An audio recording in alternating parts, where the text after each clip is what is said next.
Welcome to the Daily Boogie.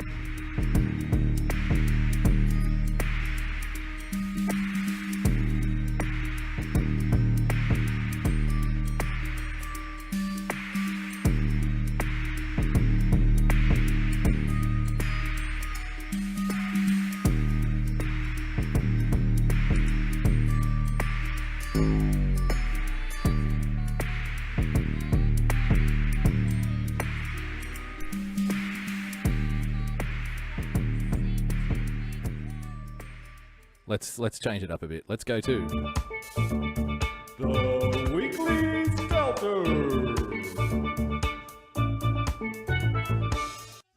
Slippery Brian's got to slimeball say. liars and third-rate reporter flunkies. Is there no end to the commander-in-chief's name-calling? President Trump is putting the bully in bully pulpit. He's on the attack this weekend, just a big bully. seemingly supporting calls for a Justice Department probe into his opponents. But of all the tweets there's been, I want to hone in on just one of the many attacks. Yes. This is his bald-faced lie about New York Times reporter Maggie Haberman. Okay. Trump lashed out after reading this story in the paper by Lashed Haberman out. and two other reporters. It says his personal lawyer, Michael Cohen, could flip. Now, Trump took exception to some of the quotes in the story. The quote saying that he treated Cohen like garbage. So I guess now he's treating Haberman like garbage. He's calling her yeah, a it's the third-rate same thing. reporter and a crooked Hillary flunky who I don't speak to and have nothing to do with. Let's just stop right there. That tweet is wrong in at least 4 different ways. He didn't Oh, okay, it's wrong because he has nothing to do with it. He's lying. even spell her name right. And he called her a third... I'm glad the CNN fact checkers are on the ball. Trump didn't even spell her name right. He lied. He's not even talking about Maggie Haberman because he spelled her name wrong. Look at Brian. He can't even fathom it. How could Donald Trump get a spelling mistake on Twitter? Oh, he's a liar. Right reporter, even though he knows she dominates the White House beat. Heck, she just won a Pulitzer a few days ago. And next weekend, she's accepting another award, this time at the White House Correspondents' Dinner. She got heaps of awards, so your personal opinion about her talents is a lie. You know what? She's not that good. Pfft, she just got an award, bro. She just got an award. You have to like her. Don't fail the ideological purity test. For, in the words of the judges, showing her deep understanding of what makes President Trump tick. That's what makes this tweet a lie. You know, sometimes covering the president, it's difficult to determine what is actually a lie, but this one is crystal clear. Trump said, quote, I don't... That's what makes his tweet a lie. The fact that 4 people who were judging journalism in the White House press pool, so, put that to one side. 4 people judging White House journalists decided that she knows what makes Donald Trump's brain tick. Like, she's got the inside running on what Donald Trump really thinks. That's why he's lying when he comes out and says that he doesn't like what she writes. See, the panel of judges and Maggie Haberman know Trump better than he knows himself. Did you know that? Now you know. Now you know, too. You don't even have to listen to Donald Trump's opinion about his own thoughts. We have Maggie Haberman, and she wouldn't lie. Trump's the only liar here. He couldn't even get her name right. Speak to her, and I have nothing to do with her. And here they are in the Oval Office together. See? Haberman has interviewed Trump on the record more than a dozen times since 2015. By the way, she doubles as a political analyst here at CNN. Wouldn't And you I know? know she takes these attacks in stride. Yeah, she's But a hero. I don't want to. Lying want to. is disrespectful. Yes. And it's not just disrespectful to Haberman or to journalists. but Disrespectful the to public. America. To the We public. all know the president uses Twitter to deliver talking points to his base. It's very effective for him. Yep. But it's also disrespectful. It's disrespectful. Does he really think that his believers, his supporters, are going to believe this lie? When there's photographic proof to the contrary? It is disrespectful. See, this one photo that he took with her, that proves, like, he hangs out with Maggie all the time. They have drinks together, they have dinners. If he's not soliciting sex from porn stars, ladies and gentlemen, he's whining and dining the very journalists who hate him so much. Him and Maggie are like peas in a pod. You can't separate them. That proves it's so disrespectful. This lying. This lying that he says he doesn't really have much to do with Maggie Haberman, that's a lie. They're buddies from way back. Look at this picture. Look at this photo. They're standing right next to each other.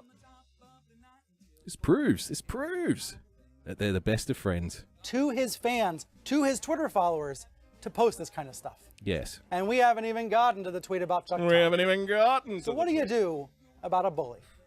How do you Joining me solve now, a truly problem like all-star Donald panel, Trump? John Avlon, the editor-in-chief of the Daily Beast and a CNN energy political panel. analyst. Ed Felsenthal, the editor-in-chief Let's talk about truth in tweeting and get the guy from the Daily Beast on. of Time Magazine, and Washington Post staff writer Sarah Ellison. Washington Post. There's lots for us to dig in on this hour, including the news about Sean Hannity and Michael Cohen. Let's save that for a little later. I just want to start on Please. the idea of bullying, John Avlon. Bullying. Let's put up the Chuck Todd Say he's a bully. He's a bully. tweet from this morning. The president once again calling the host of NBC's Meet the Press sleepy eyes and calling NBC fake news. I know. I've got a great article about sleepy eyes. Wait until you see this one. I know. We've seen it and we've heard it all before. But this is bullying by It's the president of the United bullying. States, and I think it deserves to be the lead story. You're damn right. And look, I mean, Trump is proud about putting the bully back in bully pulpit, as you said. Yeah, he's such a and some of bully. his supporters will This is no a doubt big make that bully. a T-shirt at some point. But it diminishes the office of president, as does his transactional relationship with the truth.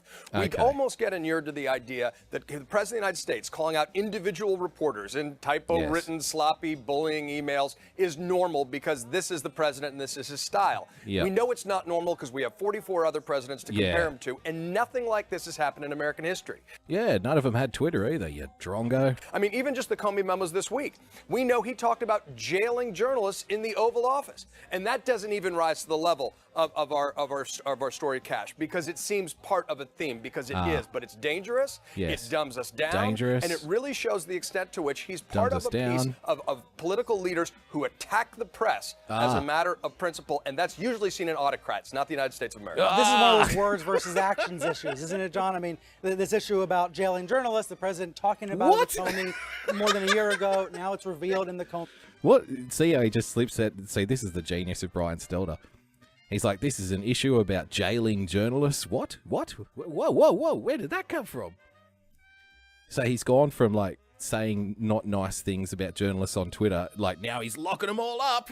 He's a dictator. The press as a matter of principle, and that's usually seen in autocrats, not the United States of America. This is one of those words versus actions issues, isn't it, John? I mean, this issue about jailing journalists, the president talking about it with Comey more than a year ago. Now it's revealed in the Comey memos. Sarah, do some journalists look at that and say, well, he's just talking about it. He's not actually doing it, so it's no big deal? No, I don't think most journalists do say that. Of course, I Yeah, think no. a lot of journalists even recognized under the Obama administration that that was not an administration that was particularly press-friendly. But what Trump No, it is wasn't. doing, and I think what these But it's attacks do, worse. is, in addition, first of all, he has always opposed the press. That's always been a wonderful and very popular talking point for him. And his fans really like to hate the press. They like to boo the journalists who are at his rallies during the campaign. And that. See, this is the constant framing that always goes on here. They say that the only reason that you don't like CNN and MSNBC and the New York Times and the Washington Post, they say that the only reason that you, dear listener, do not like these outlets is because Donald Trump told you to hate them. Like, you were told by Donald Trump to not like them, and so that's why you don't like them. Like, if it wasn't for Donald Trump, you would be flocking to these outlets to get your daily news. You would respect them. You wouldn't want to throw them in jail. It's all Donald Trump's doing. You know, he's duped you. Like Kanye West was duped into thinking that, you know, he's some kind of free thinker for going up against the liberal orthodoxy. He was tricked. It's a mind-washing. It's a brainwashing mind trick scheme of evil. Donald Trump is more like that character in the Smurfs, and you know, Gargamel. He's like Gargamel. He's in a little cabin out in the woods. He's got beakers and bubbling concoctions, and he's just like, how can I get these people to get away from the Democrats? I'll trick them into thinking that they're free thinkers. I am an evil genius. yeah. That's what's going on here. If it wasn't for Donald Trump and his, you know, horrible, horrendous tweeting, then the CNNs, the MSNBCs, the New York Times, the Washington Post of the world, well, they would be like highly respected, smooth sailing, giving us the news, the straight news, and nothing but the news. So help me God. It's all Donald Trump's fault. It has continued. Yeah. The effect of that, though, is that it's very. It's Ernie very Banks says, fertile I in feel people. so foolish. You should feel foolish at this point. You've been duped. You've been led astray. You've been brain blasted. Monica, thanks for joining us. And Holstrom, thanks for joining us too. Bannon has talked about this, that as soon as you have people not believing what's in the press, Yep. then you open up a whole other avenue for you to deliver a different message, and Right. one that is entirely, whatever it is that you say is the truth. Yeah, an alternative reality. Yeah. Right, and I think this is, alternative facts. We're all sort of familiar with this, but I think that alternative facts, it's alternative the public reality. opinion of the press really does lead the way, Yeah. I think, in some ways, for a greater kind of legal action against journalists. I think people will be more primed for that kind of activity. You're saying it softens the ground. I think it does. For future action. I think it could. Oh my God, can you believe the narcissism? These people have the audacity to get on TV and say, never before has a president spoken about the press, like spoken about us in that way. Well, I've got news for you, sweetheart. Never before have journalists got together on shows like this and bitched about their own stinking crappy jobs as much as you people do. I have never seen so many journalists come out and cry victim. I have never seen so many journalists get on TV. These people are supposed to be the hard-nosed investigators of our era.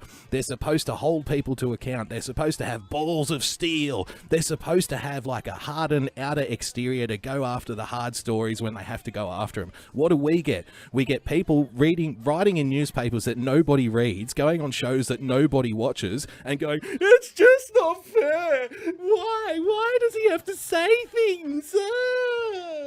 It's not fair. They're creating an alternative reality and people aren't listening to me anymore. Give me a break.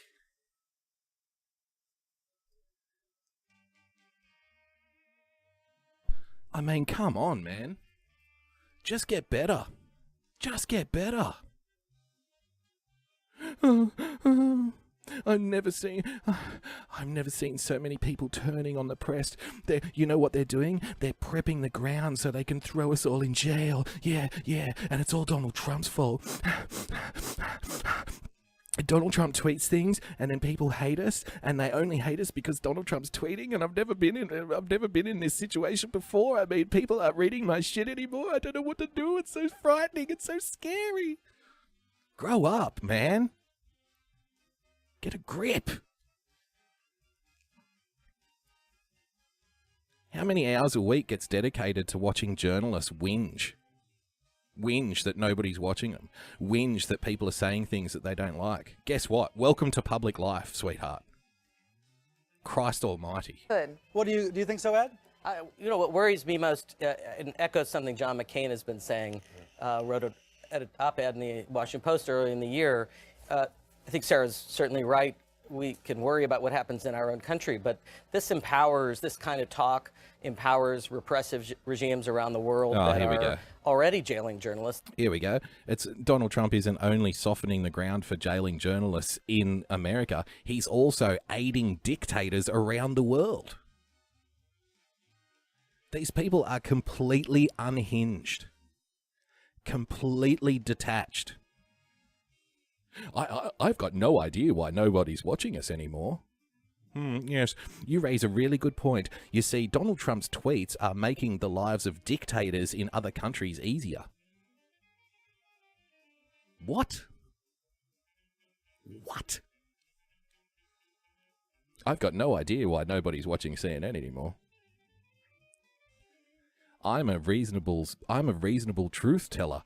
I'm real news. You know what? Donald Trump's tweets don't just affect us here in America, they also empower dictators in other countries. Donald Trump's tweets about the press. Empowering a dictator near you. What do you think so, Ed? What worries me most, and echoes something John McCain has been saying. Yes. Wrote at an op-ed in the Washington Post earlier in the year. I think Sarah's certainly right. We can worry about what happens in our own country, but this empowers, this kind of talk empowers repressive regimes around the world that are already jailing journalists. There are 2 terrific Reuters journalists in jail right now in Myanmar for reporting that led to a Pulitzer Prize this week. Isn't the president's bullying rewarded, however? Case in point, your magazine. You have Ted Cruz this week praising President Trump in the pages of the Time 100. Yeah, you shouldn't be doing that. Ted Cruz, of course, who was bullied by the president. You need to just be writing negative stories all the time. You need to be writing. You're rewarding Trump's bullying behavior by writing positive things about his policies. You need to be writing only negative all the time, non-stop, 24 hours a day, 7 days a week, and if you can't do it, we'll get some AI bot to do it for you. You're thinking way too much. You know what? I'm welcoming the era of the AI bots writing articles for us, because at least the AI bots won't get on Brian Stelter's show and bitch about how much they're being a victim by someone else not liking what they do. Like, at least the AI bot has thick skin enough to not care what people say about it. It's just not fair. It's not fair. Nobody likes me. You won't hear that from the AI bot. Bring on the AI journalists. Bring them on. I'm sick of this constant crying fest. These people aren't journalists. I wouldn't pay these people to cover... I wouldn't pay them to cover a diaper change in a daycare centre. There would be less crying during bath time in a daycare centre than there is on programs like this from journalists right now. Attacked by the president during the primaries, and yet Ted Cruz turned around, praised him lovingly. If Ted Cruz is going to turn around and do that, that's an example of bullying maybe working. Well, loving up your opponents you fought viciously in a campaign is a time-honored political tradition. Although this one went further than I think one might have expected. Kudos to you guys for getting him to write it, I guess. but this... Lady Fritzer says, no, I think the AI bots will whine, programmed by whiners. You could be right there. You could be right. This is Don't less praise sort of the mending machine. fences and more Stockholm syndrome. I mean, this is really about a party that's enthralled to a bully, and people and senators in private saying things to reporters that are totally contrary to what they're willing to say in public much of the time. It shows that the president and the president are going to be in tension. That's time honored. But there is a problem that goes well beyond partisanship with this president that too many Republicans will only acknowledge in private because in public they're afraid of angering their base. But this is a real departure, and we shouldn't mince it. And when we can see just the tracking of the term fake news in leaders around the world. Assad uses it. Erdogan uses it. Putin uses it. That's the legitimacy of the American president helps mainstream that. And that's why. It started on CNN, you absolute bollocking moron. See, again, this is gaslighting. This guy knows. These people have this much audacity. They know that the term fake news was started by the likes of CNN and MSNBC at the behest of the Hillary Clinton campaign in order to demonize and downplay any quote-unquote alternative media source. Because during the 2016 election, it wasn't the CNNs and the MSNBCs who were dominating the narrative, and they knew it. So they decided that anything that isn't on these platforms is quote-unquote fake news. What they didn't realize was they were so stupid that the other people reverse memed them. They turned that shotgun around and put it in their own mouth and said, go on, call us fake news again. Pull the trigger. Kaboom! Empty, brainless skulls splattered across the newsroom floor. Now it's like, oh, you can't say fake news. That's not fair. Now the president's calling everything fake news. It's not right. It's not fair. I'm a victim. Just get better. The only reason that people are calling us fake news is because the president made it up. He didn't. He didn't. You did. You made it up. He just used it. You made it up, and when it grew out of control and you couldn't handle it coming back the other way, you pretended like it was all their fault. It was all their fault all along, wasn't it? Carry on, Brian. Quite matters. So since this show is called Reliable Sources, Thanks Let's talk for about joining us, some of the Laura. administration's sloppiness and why this matters. Sloppiness. Accuracy is part of the job for doctors, for engineers, for reporters, Yep. for lots of people. Every time I make a mistake or I have to run a correction, I am mortified. But it doesn't seem to be true for the White House. The president's spelling mistakes are infamous at this point. Just a couple from the past couple The of days. president's spelling mistakes. Here, Shady Comey misspelled on Twitter. There's also factual errors. Let me show you one about Key West. The president went to Key West on Thursday. Then on Saturday, he said, I had a great time there yesterday. He meant 2 days ago. You know, we could go on and on with horrendous, these. The special horrendous. counsel spelled the wrong way instead of the special counsel Mueller. Look at There's these. all of these Look at examples. these flagrant, heinous acts of lying. Can you believe it? Thanks for joining us in 66 Gal. I mean, he misspelled shady. He wrote yesterday when it should have been 2 days ago. I mean, clearly this is a White House built on a foundation of lies and mistrust and deception. He's like a dictator. When he went to Key West, that was 2 days ago, damn it. You tell the truth. The people deserve the truth, Donald. It was 2 days ago. It wasn't yesterday, you bastard. Of the errors that he shares on Twitter. And I think it trickles down to the staff as counsel, well. I thought yes. the most Whoops. embarrassing error of the week was a Embarrassing error. statement on the occasion of Barbara Bush's passing. The date was wrong on the statement. he put he instead of the. Yep, that's never happened before. It said 2017, it meant 2018. This was a statement that could have been written days ahead of time. Look at all of these horrible, heinous lies, ladies and gentlemen. I would have been happy to proofread it for them or fact check it for Oh, them. yes, of course. I just You're wonder so- what the you're panel so- thinks of you're this. 'cause so I freaking know this is not the talented, most Brian. important issue in the world, but I do think it's important because it speaks to if you can't get the small stuff right, Ron Smith, can you thanks get for the joining big us. stuff right, like a North Korea summit?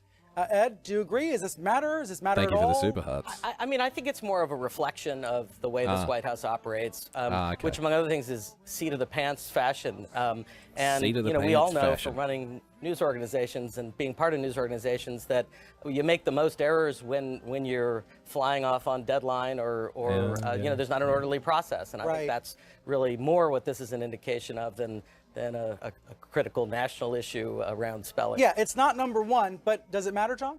Of course No. it does. Okay. Look, tone comes from the top. That's the key thing in any organization. So if the president has an untidy mind, isn't paying attention to details or pesky things like facts, it flows through the organization. See, now he has an untidy mind because he wrote yesterday instead of 2 days ago. Now President Trump is, he's the dictator of a White House of chaos. He has an untidy mind. Everything's a rabble. It's just seat of the pants stuff. Forget about facts. He misspelt somebody's name. He doesn't care about facts. See, now the quote-unquote news experts who spend upwards of 80% of their time these days getting on TV and bitching about how nobody likes them anymore and how unfair that is, now they're going to tell you about, like, honesty and fact-checking and why it's important. Why it's important. And look, while I think we have greater roles and responsibilities than being the grammar police for the presidency, it's worth assuming that the president of the United States should be held to at least the same standard of as a cub reporter. If we're letting him off the hook there, So now they're saying that Donald Trump is just like the media. He should be held to the same standards as a reporter. Okay. I think that's itself a sign of a slippery slope in our standards. Sarah? Yeah. I actually wonder if this kind of a conversation is exactly the kind of thing his base would mock, that they would maybe see this as some sort of authenticity. Obviously, he's doing his own tweets. He's not getting... Someone's got to tweet at Sarah Ellison and like, she's onto us. She figured it out. She's a genius, this one. She's been sitting there for the last 5 minutes listening to these two windbags whinge and moan and complain. See, the guy on the left, he thinks it's funny. It's like, no, we're laughing at you. Oh, Sarah Ellison, she gets a big tip of the hat. She goes top of the class. A gold star for Sarah Ellison, ladies and gentlemen. A+. Thanks for coming. Welcome to the world of, yes, they're laughing at me. As a cub reporter. If we're letting him off the hook there, I think that's itself a sign of a slippery slope in our standards. Sarah? I actually wonder if this kind of a conversation is exactly the kind of thing his base would mock. Wonder no more. There's no need to wonder. You are on the money, perhaps for the first time in your political reporting career. You have absolutely nailed exactly what we're talking about. Oh, we've got to play it one more time for the masses, because she's just so freaking United insightful. States should be held to at least the same standard of as a Cub reporter. If we're letting him off the hook there, I think Don't that's let him off itself the a sign hook. of a slippery slope in our standards. Sarah? I actually wonder if this kind of a conversation is exactly the kind of thing his base would mock. That they would maybe see this as it's some sort of authenticity. Obviously, he's doing his own tweets. He's not getting someone to manage his account for him. And Some people the suggest press. that he makes errors on purpose.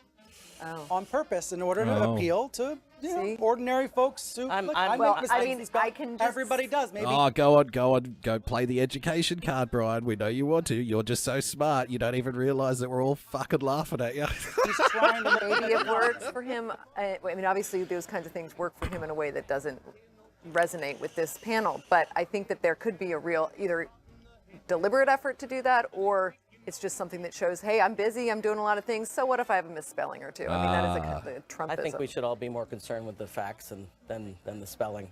Yep. And the issue with the tweet this morning about Yeah, Chuck we'll Todd talk talking about it for 10 minutes, though. denuclearization is a real question about whether that's accurate or Brian's trying to rescue it now. not. What the North Koreans mean by denuclearization is very Or, different Jules says ordinary folks. Exactly.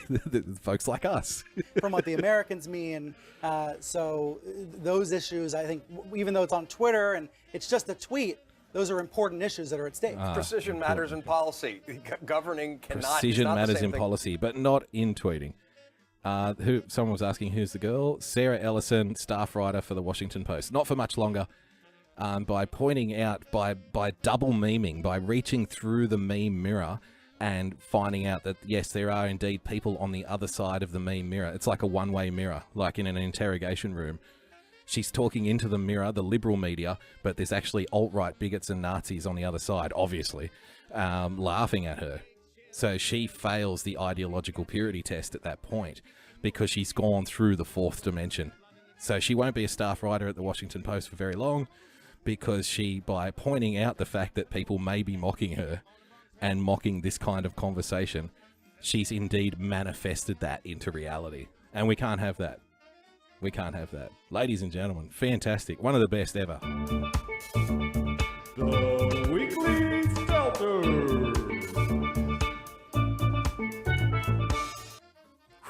I need to catch my breath after that.